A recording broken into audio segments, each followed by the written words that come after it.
ജാതകം രചന ഐൻ അവതരണം ഷാഹുൽ മലയിൽ എഡിറ്റിംഗ് ഷെരീജ് പൂനൂർ നിർമ്മാണം PNR ക്രിയേഷൻസ്. വലിയ ചിരിയൊന്നും വന്നില്ലെങ്കിലും സിദ്ധാർത്ഥ രേണുകയെ ഒരു ചിരി മുഖത്ത് വരുത്തി. മേഘക്കാണെങ്കിൽ തലകറങ്ങിയ നേരെല്ലാം രണ്ടായി തോന്നി തുടങ്ങി. ആരോ പുറകോട്ട് പിടിച്ചു വലിക്കുന്ന പോലെ അവൾക്ക് തോന്നി.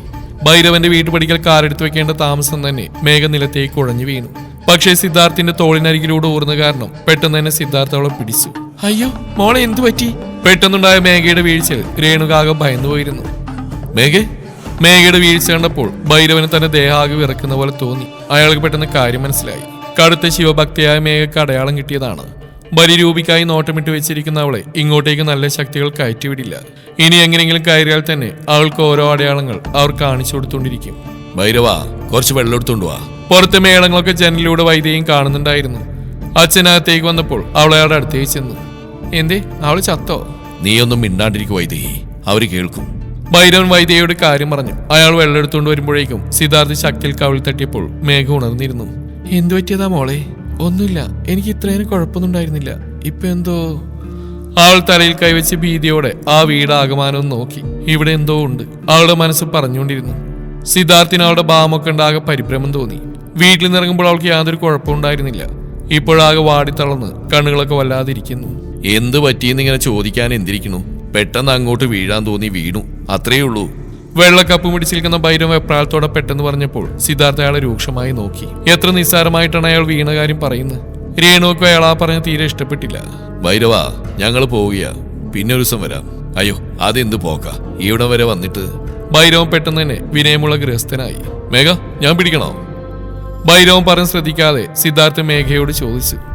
വേണ്ട സിദ്ധേട്ടാ, എനിക്ക് കുഴപ്പമൊന്നുമില്ല. നമ്മളെന്തായാലും ഇവിടെ വരെ വന്നല്ലേ, ഒന്ന് കയറിയിട്ട് പോയില്ലെങ്കിൽ എങ്ങനെയാ? കയറായ ചെന്ന അച്ഛമ്മയ്ക്ക് വിഷമാവും. മേഘ പറഞ്ഞപ്പോൾ അവർ രണ്ടുപേരും എതിർത്ത് പറഞ്ഞില്ല. ശാരീരികമായും മാനസികമായും വല്ലാത്തൊരു ബുദ്ധിമുട്ട് തോന്നുന്നുണ്ടെങ്കിലും മേഘ ഭൈരവന്റെ വീടിനുള്ളിലേക്ക് കയറി. ചായ എടുക്കട്ടെ? ചായ എടുക്കാനുള്ള ഭാവമൊന്നുമില്ലെങ്കിലും അതിഥികളെ സൽക്കരിക്കണല്ലോ എന്ന് ഓർത്തുകൊണ്ട് ഭൈരവൻ ചോദിച്ചു. വേണ്ട ഭൈരവ, അവിടെ എല്ലാം തയ്യാറായിരിക്കുക, ഞങ്ങൾ ചെന്നിട്ട് കുടിച്ചോളാം. ആ.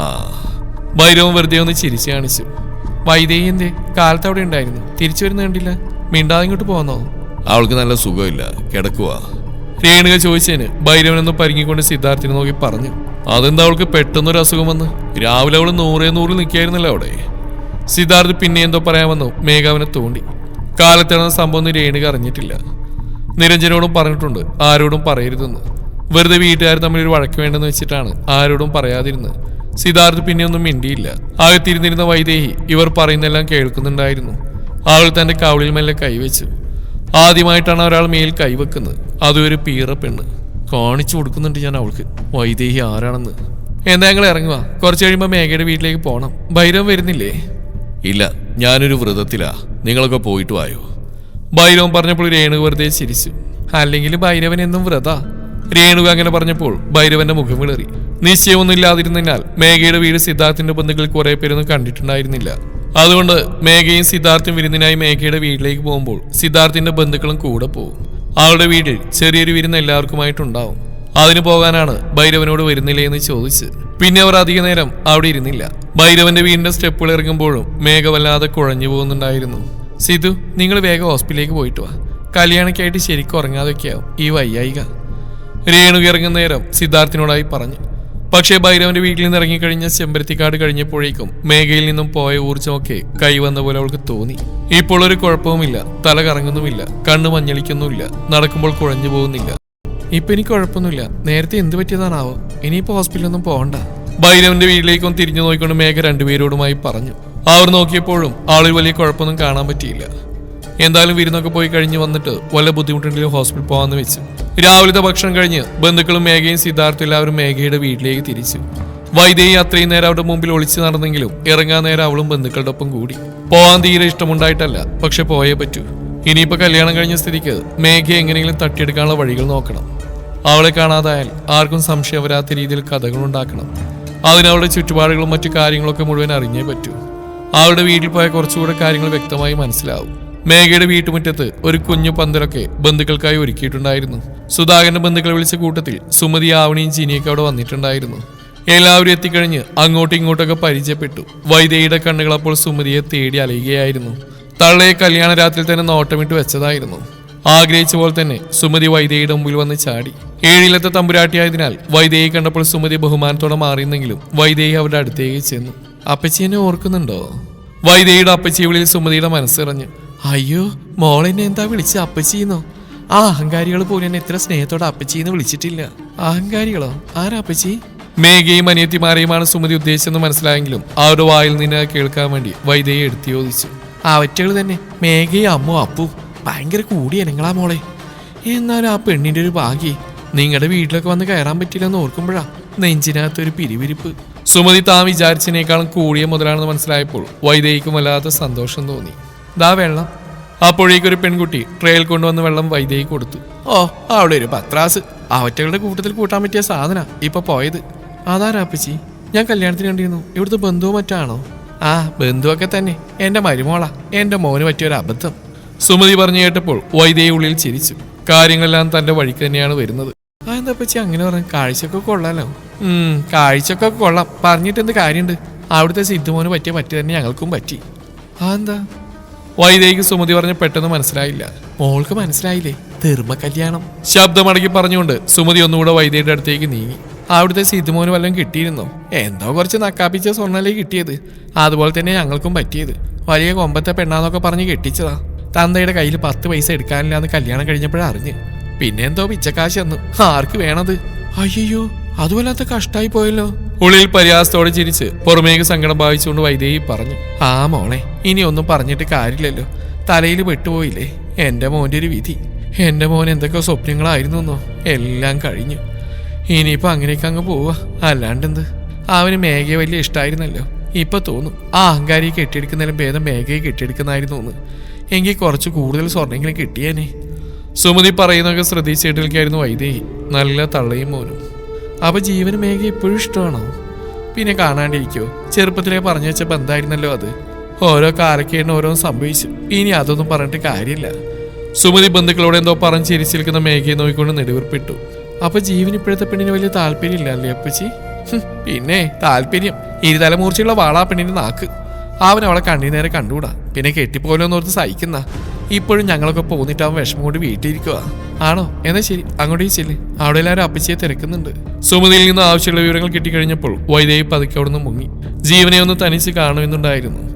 പല കളികളും ജീവൻ വെച്ച് കളിക്കാനുണ്ട്. അതിനവനെ തന്റെ വലയിൽ വീഴ്ത്തിയേ മതിയാവൂ. ആ തള്ളയുടെ വർത്തമാനം കേട്ടിട്ടാണെങ്കിൽ അവൻ പെട്ടെന്ന് വലയിൽ വീഴുകയും ചെയ്യുന്നതാണ് തോന്നുന്നത്. ഇവിടെ ഉണ്ടാവും തന്നെയാണ് വിചാരിച്ച്. പക്ഷെ ഇനിയിപ്പോൾ എങ്ങനെയൊന്ന് കാണും?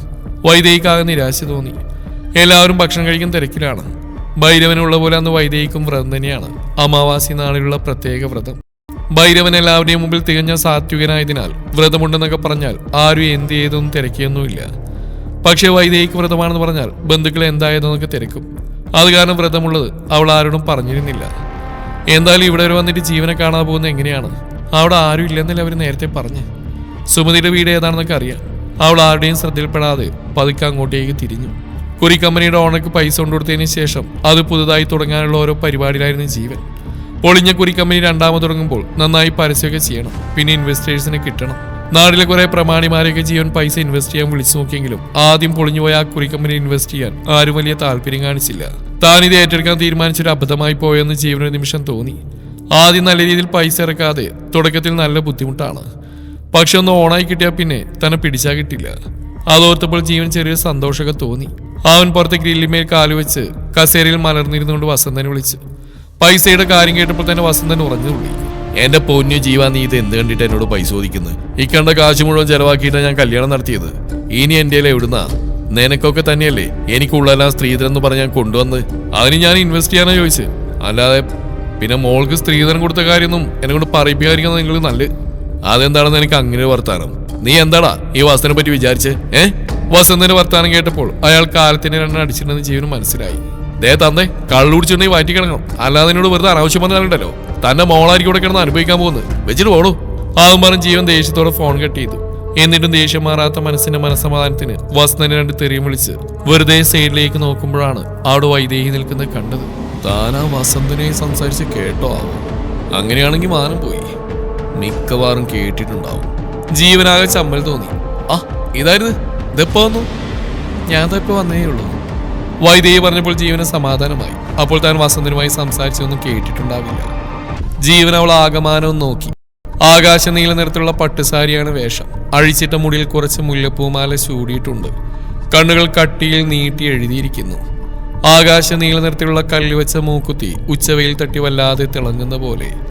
ജീവന്റെ നിൽപ്പ് നോട്ടവും കണ്ടപ്പോൾ വൈദേഹി ചിരി വന്നു. 10-15 മിനിറ്റ് കഴിഞ്ഞ് ഇവിടേക്ക് വന്നപ്പോൾ ഫോണിലൂടെ ആരോടോ ജീവൻ ബഹളം വയ്ക്കുന്നതാണ് കേട്ടത്. എന്തോ പണത്തിന്റെ കാര്യമാണ് പറഞ്ഞതെന്ന് അവൾക്ക് മനസ്സിലായി. ചെറുക്കനപ്പൊ കുറച്ച് പണത്തിന്റെ ആവശ്യമുണ്ട്, ആദ്യത്തെ ഇരയിട്ട് നോക്കാം വൈദേഹി മനസ്സിൽ കരുതി. നമ്മളിപ്പോ ബന്ധുക്കളല്ലേ, അവിടെ ജീവനെ കാണാത്തോണ്ടെന്ന് കാണാന്ന് വെച്ച് വന്നാ ഞാൻ. എന്താ മുഖത്തൊരു ടെൻഷനുള്ള പോലെ? കൗശലപൂർവ്വം വൈദേഹി അവന്റെ നേരെ ചോദ്യം എറിഞ്ഞു. ഏയ് ടെൻഷനൊന്നുമില്ല, ഞാൻ വെറുതെ വാ കയറ്. ജീവൻ വൈദേഹി വീണത്തേക്ക് ക്ഷണിച്ചു. വൈദേഹി ചുറ്റും നോക്കി. പരിസരത്തെങ്ങും ആരുമില്ല. ആൾ വേഗം ജീവന്റെ പിന്നാലെ വീടിനകത്തേക്ക് കയറി. ഇരിക്ക്, ഇവിടെ ആരുമില്ല, എല്ലാവരും അങ്ങോട്ട് പോയിരിക്കുക. ഞാൻ കുടിക്കണമെന്തെങ്കിലും എടുത്തോണ്ട് വരാം. അയ്യോ ഒന്നും വേണ്ട, ഞാനിപ്പോൾ അവിടെ നിന്ന് കുടിച്ചിട്ട് ഇറങ്ങിയതേ ഉള്ളൂ. എന്നാലും താൻ ആദ്യമായിട്ട് വീട്ടിലേക്ക് വന്നിട്ട്. ഏയ് അതൊന്നും കുഴപ്പമില്ല ജീവൻ, നമ്മൾ തമ്മിൽ എന്തിനാ ഫോർമാലിറ്റി? ജീവൻ ഇരിക്കേ. മനം മയക്കുന്ന ചിരിയോടെ വൈദേഹി ഹാളിലെ സെറ്റിൽ അമർന്നിരുന്നുകൊണ്ട് പറഞ്ഞപ്പോൾ അവളുടെ മുഖത്തുനിന്ന് കണ്ണെടുക്കാതെ ജീവൻ അവിടെ ഇരുന്നു പോയി.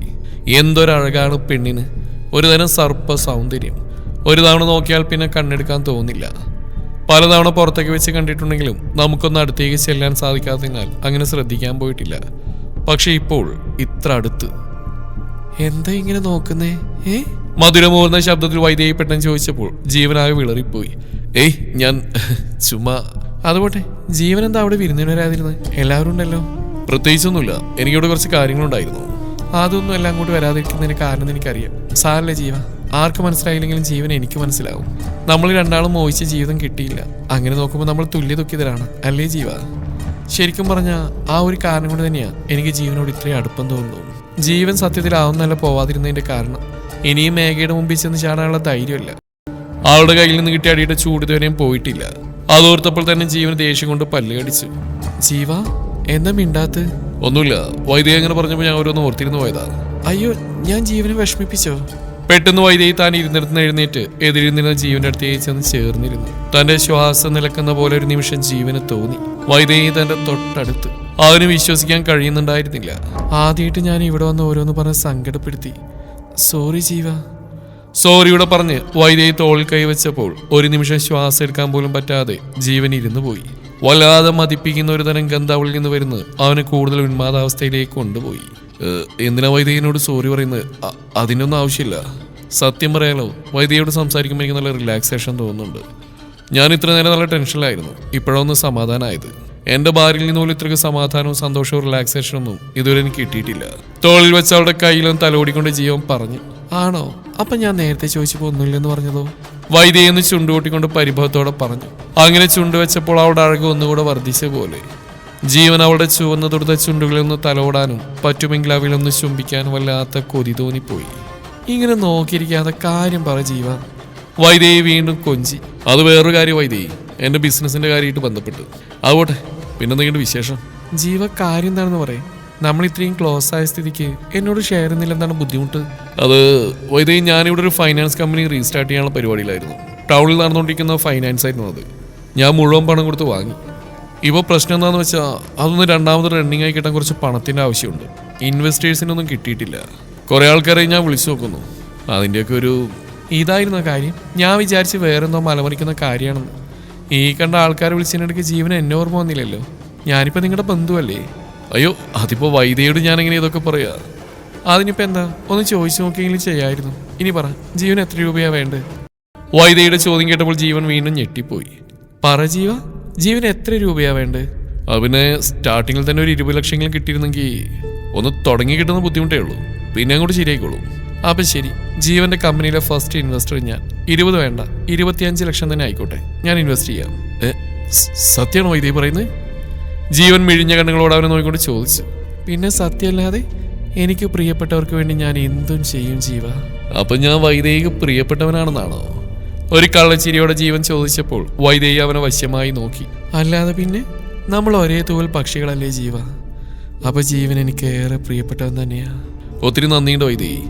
ശരിക്കും പറഞ്ഞാൽ എന്ത് ചെയ്യണമെന്നറിയാൻ നിൽക്കായിരുന്നു ഞാൻ. ഇത്തവണ ധൈര്യമായി ജീവനോടെ കയ്യിൽ പിടിച്ചു. വൈദേഹി ആണെങ്കിൽ ആ പിടുത്ത് ആസ്വദിച്ച പോലെ ഇരിക്കുകയും ചെയ്തു. ജീവന്റെ ഓഫീസ് എവിടെയാ? അവിടെ ഞാൻ പണമായിട്ട് വരാം. തൽക്കാലം നമ്മൾ തമ്മിൽ ഇടപാടാരും അറിയണ്ട. അതാണ് ഞാൻ എൻ്റെ വീട്ടിലേക്ക് വിളിക്കാത്തത്. വൈദ്യുതി നമ്പരുതായോ, ഞാൻ ലൊക്കേഷൻ അയച്ചു തരാം, വരേണ്ട സമയം പറയാം. ജീവന്റെ കയ്യിലിരുന്ന ഫോൺ വാങ്ങി ആളുടെ നമ്പർ സേവ് ചെയ്ത് കൊടുത്തു. പിന്നെ തന്നെ നമ്പറിലേക്ക് ഒരു മിസ് കോൾ ചെയ്യുകയും ചെയ്തു. അപ്പൊ ഞാൻ ഇറങ്ങട്ടെ ജീവ, നമുക്ക് കാണാം. ആ കാണാം. അർത്ഥം വെച്ച് പറഞ്ഞുകൊണ്ട് ജീവൻ അവിടെ കൈപിടിച്ച് കുലുക്കി.